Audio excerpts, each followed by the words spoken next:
आज हम जिस यक्षिणी की साधना बताने वाले हैं, इस यक्षिणी को बहुत ही कम लोग जानते हैं। यह अत्यंत गोपनीय साधना है। ये साधना यक्षराज कुबेर की पुत्री मीनाक्षी यक्षिणी की है। अगर कोई व्यक्ति इस साधना को करता है तो वह कुबेर के समान धनवान हो सकता है, और इतना ही नहीं, उसमें यक्षों के बराबर बल भी उसे प्राप्त हो जाता है। मीनाक्षी खूबसूरत आंख वाली एक स्त्री जो मछली के जैसी आंखों वाली है। मीनाक्षी यक्षिणी बहुत ही ज्यादा सुंदर है। ये यक्षराज कुबेर की पुत्री के रूप में जन्म लेती है। ये यक्षिणी ग्रहण काल में अत्यंत ही शक्तिशाली हो जाती है, और उस वक्त साधना करने वाला अगर इसे सिद्ध करता है तो कुबेर के समान धनवान, रूपवान, शक्तिशाली और यश के समान बलशाली हो जाएगा। इस प्रकार जब जब पृथ्वी पर चंद्र ग्रहण पड़ता है, उस वक्त वह पृथ्वी पर आगमन करती है, इस आशा में कि कोई उनकी साधना कर उन्हें प्राप्त करने की योग्यता रखें। ये कुबेर देवता की पुत्री हैं और अत्यंत ही शक्तिशाली है।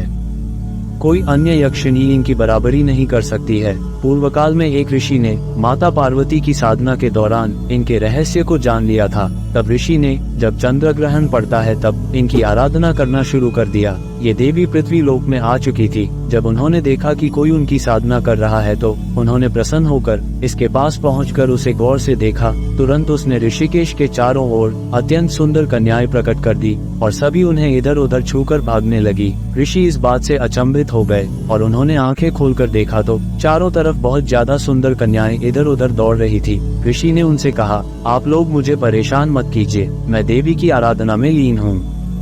देवी मीनाक्षी को सिद्ध करना चाहता हूँ। तो उन कन्याओं ने कहा, ठीक है, आप अपना काम कीजिए और हमें आप अपना काम करने दीजिए। जब से हमें पता चला है कि इस पृथ्वी पर कोई यक्ष कन्या की साधना कर रहा है, हम सभी बहुत ज्यादा प्रसन्न हो गई और यहाँ आकर हमें नृत्य करने का मन करने लगा है, और हमें वह कार्य करने दीजिए। आप सिर्फ अपने कार्य को करते रहे, हमारा ध्यान मत कीजिए, अन्यथा आप अपने पद से भटक जाएंगे, क्योंकि हमारे नृत्य में इतनी तीव्रता है। जल्द ही आप इसकी शक्ति देखेंगे। और वह ऋषि साधना करता गया। कुछ समय बाद अचानक से तीव्रता से नाचती हुई वह सभी अपने वस्त्र फाड़कर फेंकने लगी और पूरी तरह नग्न होकर नृत्य करने लगी।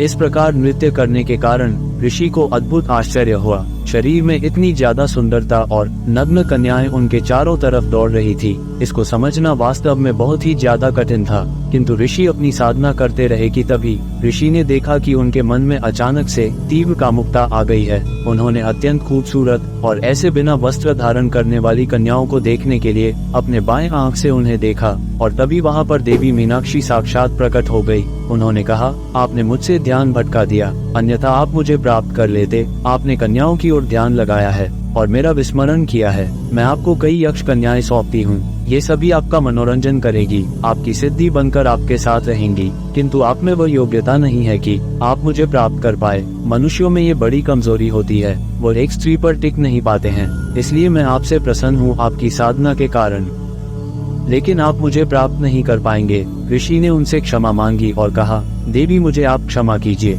मेरी इस गलती और अपराध के लिए चाहे तो मुझे दंड दीजिए, किंतु आप अपनी कृपा से मुझे वंचित न रखें। मीनाक्षी यशस्विनी ने कहा, आप परेशान ना हो, मैंने कहा ना, आप परीक्षा में उत्तीर्ण नहीं हो पाए हैं, फिर भी आपने बड़े ही यत्नपूर्वक मेरी साधना की है। आपको मैं यश कर न्याय देती हूँ, जो आपके साथ विलास करेंगी और आपको हर प्रकार से जीवन भर सुखी रखेंगी, लेकिन आपके माध्यम से लोगों तक ये बात न पहुँचे, इसलिए आप इस साधना को गोपनीय रखें। केवल किसी विशेष को ही इसके बारे में बताइएगा, क्योंकि मैं केवल चंद्र ग्रहण के समय ही इस पृथ्वी लोक पर आती हूँ, अन्यथा मुझे प्राप्त करने में बहुत समय लग सकता है, और मैं भी इस इंतजार में हूँ कि कोई योग्य व्यक्ति ही जो सच में देवता कुबेर के समान योग्य हो, वही मुझे प्राप्त कर पाए। इस प्रकार देवी मीनाक्षी वहाँ से अदृश्य हो जाती है। उस ऋषि को 13 यक्ष कन्याएं प्राप्त होती है और उनके साथ वह जीवन सुखपूर्वक बिताता है। इसके अलावा उस ऋषि के अंदर यश के समान बल आ गया था।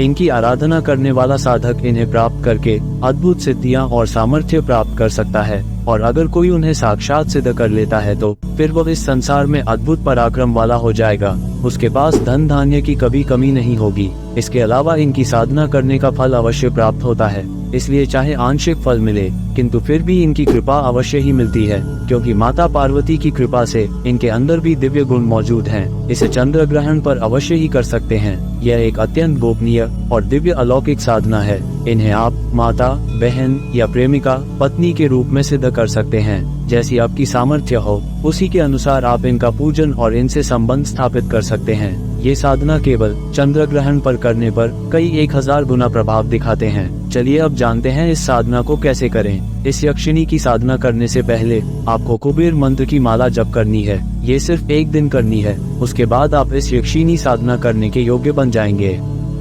इसके लिए कुबेर यंत्र की आवश्यकता होती है।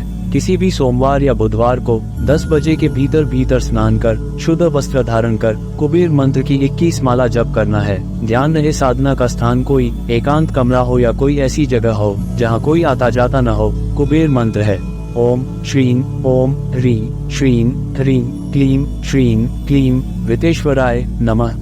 जब 21 माला जब पूरा हो जाए उसके बाद कुबेर यंत्र को और माला को लाल कपड़े में बांध कर रख दें। इसमें आपको कमलगट्टे की माला से जप करना है। उसके बाद आपको किसी भी ग्रहण के दिन इस यक्षिणी की साधना करनी है। साधना करते समय आपको केवड़े का इत्र लाना होगा और एक थाली में सरसों के तेल का दीपक जला लेना। किसी भी तरह की 5 मिठाई के पिस ले लेना और उस थाली में रख देना और 2 गुलाब के फूल और 1 मीठा पान ले लेना। उसके बाद आपको इस यक्षिणी का मूल मंत्र जपना है। याद रहे इस साधना में आपको एक योग्य गुरु जी की भी आवश्यकता रहेगी, क्योंकि यक्षिणी साधना में जहाँ काफी लाभ होता है वहीं उनकी साधना में खतरा भी बहुत ज्यादा होता है, इसलिए गुरु का होना आवश्यक है।